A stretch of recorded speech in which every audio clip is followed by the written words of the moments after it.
ikaze kandi mu biganiro byacu aribyo byanyu ku bijanye n'umuziki n'indirimbo mu byanditswe byera. Ikiganiro giheruka twarabonye yuko hariho ubucuti buhari hagati y'Imana n'abanyamuziki. Kuba uri umunyamuziki ufise ingabire wahawe n'Imana, ariko kandi iyo ngabire yaratosekaye kubera ingorane yica bikomotse ku muvyeyi wacu wa mbere. Kandi ivyo ntibituma umengo uratandukanye cyane na Adamu, ahubwo vyerekana ngo naho wari kuba ari wewe uri hajya ahantu Adamu yari ari na Eva, ivyo bakoze nivyo wari gukora. Ntidutandukanye uko igihe yacumura twari muri we, cyo bituma ingaruka zose zishaha zitugarukako. Twarabonye rero ko ubucuti buhagaze kubanza gutahura neza ko umuntu akomoka ku Mana kandi yari yaremwe abeho amuhesha icubahiro, ariko iyo ntumbero umuntu ntashobora kwishikako kubw'ingorane yicaha. Kugira ngo iyo ngorane have ni uko abanza kwemeranya n'ivyanditswe vyera yuko vy'ukuri ari umunyavyaha, akabona kaga arimwo. Amaze gutahura kaga arimwo, akabona neza imbabazi z'Imana zibonekera muri Kristo Yesu, nico yakoze mu gusesa amaraso yiwe, urupfu rwiwe, intsinzi yiwe mu gupfa no mu kuzuka. Hamwe n'ivyo bice bituma umuntu ashika ku ntambuko ya kabiri, ariyo tugiye kuvugana ko no munsi ku bijanye n'imigenderanire iri hagati y'Imana hamwe n'abanyamuziki. Iyo tuvuga imigenderanire, hari ayandi majambo ashobora kudufasha. Mugabo imigenderanire ukuvuga ngo ndakugendera nawe ukangendera, harimo ingobotozo yerekana ico gikorwa hamwe hagati y'abantu babiri. Ariko hari ayandi majambo ushobora kwifashisha, ubusabane. Hariho gusabana hagati y'Imana natwebwe abanyamuziki, ariko kandi hariho n'ico Imana twifuza ko twuzura. Igihe Adamu yakora icaha, imigenderanire yari hagati ya Adamu n'Imana yaragizene, yaratosekaye, hanyuma haba gutandukana. Ibi nibaza ko benshi mumaze kubibona ku bavuga ubutumwa batandukanye, berekana igicapo c'imanga iri hagati y'umuntu n'Imana. Ariko kugira ngo habeho guhuza hagati y'umuntu n'Imana, bagaca bashiraho ikiraro mu kwerekana Kristo ko ari umuhuza wenyine hagati y'umuntu n'Imana. Rero nk'abanyamuziki, iyi nkuru tugiye kuvugana kuno munsi ni inkuru iraba abantu bavutse ubwa kabiri. Ni abantu bumvise ubutumwa bwiza hama bakabwakira bakizera. Ubundi bwo nta migenderanire ishoboka hagati y'umuntu n'Imana atavutse ubwa kabiri. Hagumaho ubucuti gusa ko ari umuremyi wawe, mugabo imigenderanire ibaho mu gihe uba wavutse ubwa kabiri. Kaze rero cyane, turacari mu gitabo c'Abalewi, ntiturahava. Igitabo c'Abalewi nabivuze mu kiganiro giheruka yuko ari urukurikirane rw'amabwirizwa Imana iri kwihereza Abisirayeli ku musozi Sinayi. Twarabonye ko Imana yabahaye amabwirizwa ari mu buryo bubiri. Ubwa mbere mu migenderanire bafitanye nk'Imana nk'umuremyi wabo, ubwa kabiri nk'imigenderanire bazogiranira nk'abantu babo. Imana ikigenda yagura ivyo vyagezwe ku buzima bwose, ku giti c'umuntu, ku ikoraniro nk'ishengero muri rusange, ndetse no ku barongozi bashobora gushirwa imbere. Iki gitabo c'Abalewi kivuga canke gishingiye ku kwezwa, ku gutunganya babandi Imana yacungura ibakura mu gihugu ca Egiputa. Ryasezerano ryayo rihagaze ko bayumvire, ariko kugira ngo bayumvire, Imana ishizeho inzira izotuma bikunda. Ubwa mbere ibwira Mose ku bijanye no kubaka ihema. Mu kuva igice ca 25 Imana irerekana ingene ihema rikwiye kubakwa. Hariho umuherezi mukuru nk'ikigereranyo ca Kristo, ari umuherezi mukuru uno munsi kuri twebwe. Ariko kandi hariho no gutanga ibimazi. Kristo ubwiwe yatubereye ikimazi gishitse. Ariko kandi tuza kubona muri uko gutanga ibimazi kwari kugira ngo habeho gisubirira umuntu. Hari ukuntu kimazi bagikenera bakagifata ku ruhanga, byagereranya ingene umuntu ubwiwe we yarabereye gupfa muri uwo mwanya, akaja mu gishingo kubijanye no gupfa. Ariko kandi tuza kubona ari Kristo ubwiwe yadupfiriye mu gishingo cacu, ari ikiguzi gikwiriye kugira ngo ashobore kuducungura tube abiwe. No kuvuga rero kubijanye no kumvira Imana bihagaze nuko ari Imana ubwayo yabaremye kandi ikabacungura. Niko Imana ibabwira mu gitabo cyo kuva igice ca 19. Mwibuke ko ari je nabakuye mu gihugu ca Egiputa nkabakura mu buja, simwe mwamamagaye ngo ndabakure, vyavuye kuri jewe.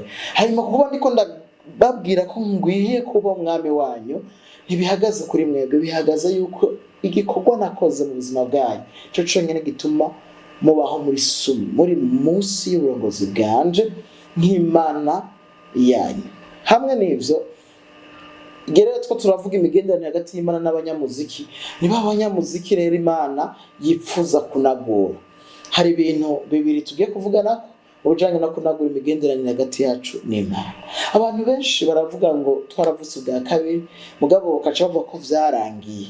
Twaravutse ubwa kabiri ariko ntiturashika mu ijuru.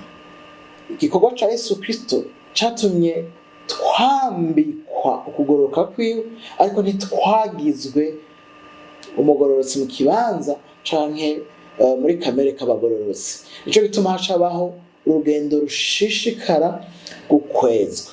Ikibazo rero, mbega twezwa niki? Twezwa n'ijambo ry'Imana. Yohana 15:3 niho tubona Yesu bwiwe abivuga.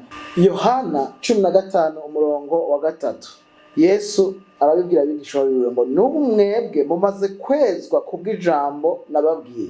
Tuza kubona ikintu kiza kutweza, kudutunganya, ari ivyanditswe vyera. Ndikuvuga tuza kwezwa duciye muri Kristo Yesu yahishuwe muri Bibiliya.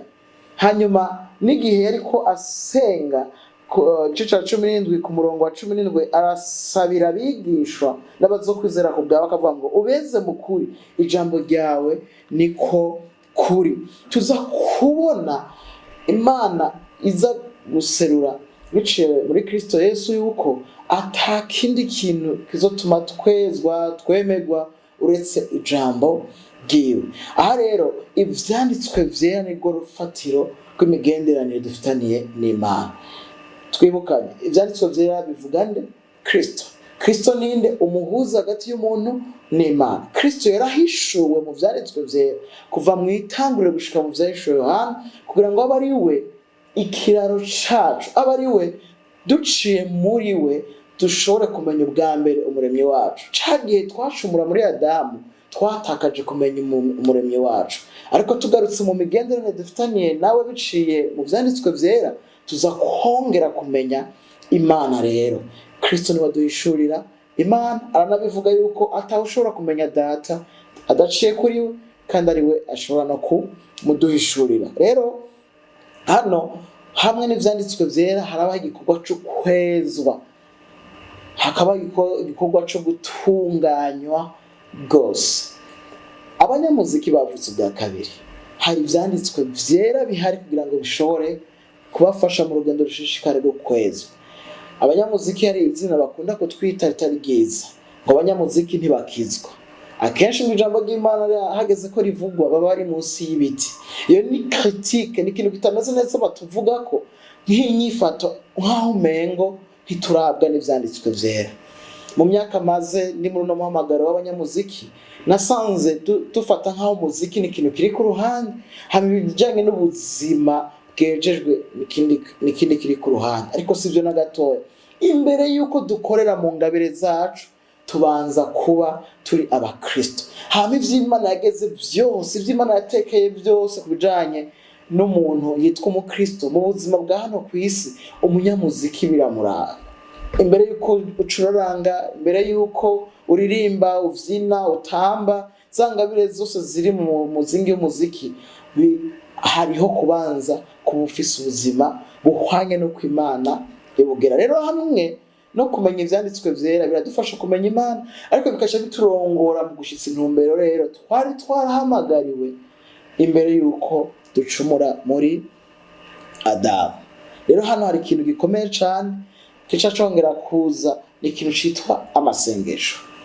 Turi mu Burundi aho bavuga yuko amasengesho ari abasenzi, hari naho jambo ry'Imana ni ry'abapasitori. Izo mvugo sizo gato. Amasengesho twayatahuye nabi.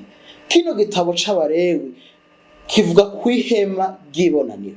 Ihema ry'ibonaniro risobanura ngo naho umuntu aza guhurira n'iki n'Imana. Hanyuma kino gihe cacu ihema ni Kristo yatubereye ihema, muri we n'igikorwa ca mpwemu yara muri twebwe biza gutuma tuza guhura nande na Data.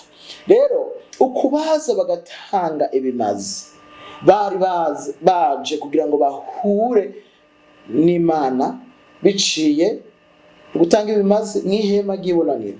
Hanyuma natwe muri kino gihe cacu tuvuza amasengesho ni ubwa mbere guhura n'Imana, ariko kandi ni ikiganiro. Iyo tuje guhura n'umwami tuba tuje kuvugana nawe. Hanyuma amasengesho nuko ukuntu aba ari ikiganiro kiba kiriko kiraba hagati y'umuntu n'uwundi, hagati yacu n'Imana. Igihe tuko turayaga tukavuga tuyibwira nayo ikatubwira, ibyo byitwa amasengesho. Mbega abanyamuziki none babayeho bafitanye imigenderanire n'Imana yubakiye kuki? Nta muntu n'umwe ahari yitwa ko yizera abaho adafitanye imigenderanire n'umuremyi wiwe. Iyo migenderanire iba mu buco twita amasengesho. Ariko hari ikindi kintu gikomeye. Mbega igihe duhuye n'umwami ni ikihe kintu gishiraho ikiganiro hagati yacu n'umwami?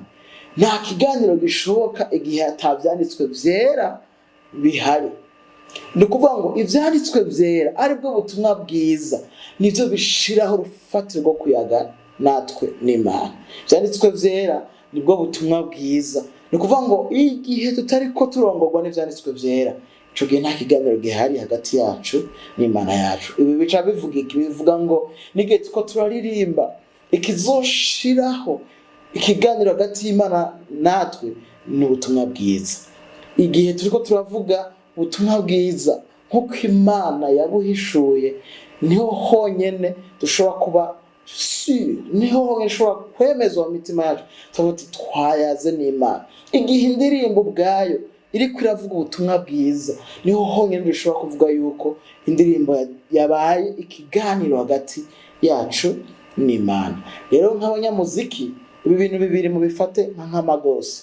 Ikintu ca mbere, ivyanditswe vyera birakenewe yuko tuvyiga kandi tukabishira mu ngiro. Mbere yuko tuvyiga hariho kubanza kubisoma.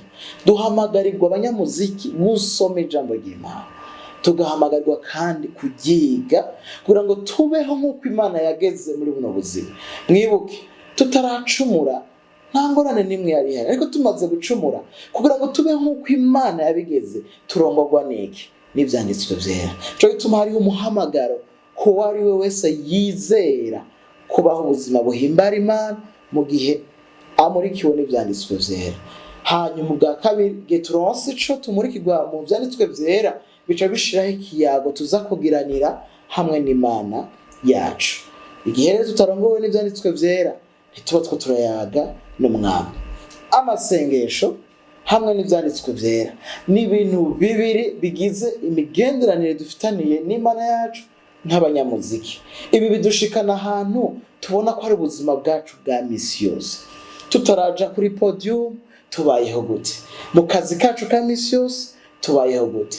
Ni kuvuga ngo ibi bidushikana ahantu dushiraho indero, icyo tuta discipline mu Gifaransa. Hakaba ari umwanya wo gusoma ijambo ry'Imana no kwiga ijambo ry'Imana no gusenga ku giti cawe nk'umunyamuziki. Hama bikaca bidutwara ahandi hantu dukorana hamwe n'abandi bera mu gusoma ijambo ry'Imana no kugiga, hanyuma no gusengera hamwe n'abandi bera. Igitabo c'Abalewi kiza kutwereka Imana inagura imigenderanire hagati y'umuntu ku giti ciwe mu buzima bwa misi yose, ariko kandi kaza kunagura iyo migenderanire mu buryo bw'ikoraniro, aho baza guhura bagahura nk'Imana mugabo nk'ikoraniro. Ivyo nivyo biza kutwereka na target zoba tugiye kubana n'umwami, aho Imana izotubona mu bumwe nk'ishengero, aho tuzobana nayo. Rero ibi biza kutwereka yuko by'ukuri ubuzima bwacu bw'imwemu nk'abanyamuziki buhagaze kuri ivyo bintu ku giti cacu, ariko kandi nko kubikora hamwe nk'abandi bera. Ndashaka twivire mu kurangiza kino kiganiro. Mbega vy'ukuri muriko mubaho gute? Nuyuhe musi usome ijambo ry'Imana? Nuyuhe mwanya wiga ijambo ry'Imana? Nuyuhe mwanya usabana n'umwami wawe uciye mu masengesho? Nkuko dufungura buri munsi, igihe tudafunguye twumva hari ikintu duhajeje, niko no mu buzima bw'impwemu tutariye ijambo ry'Imana tugira inzara tukadendebukirwa. Rero nko ku bantu bitwa bo barongora ikoraniro, ni gute ushobora kurongora ikoraniro by'ukuri ijambo ry'Imana mutazinanye?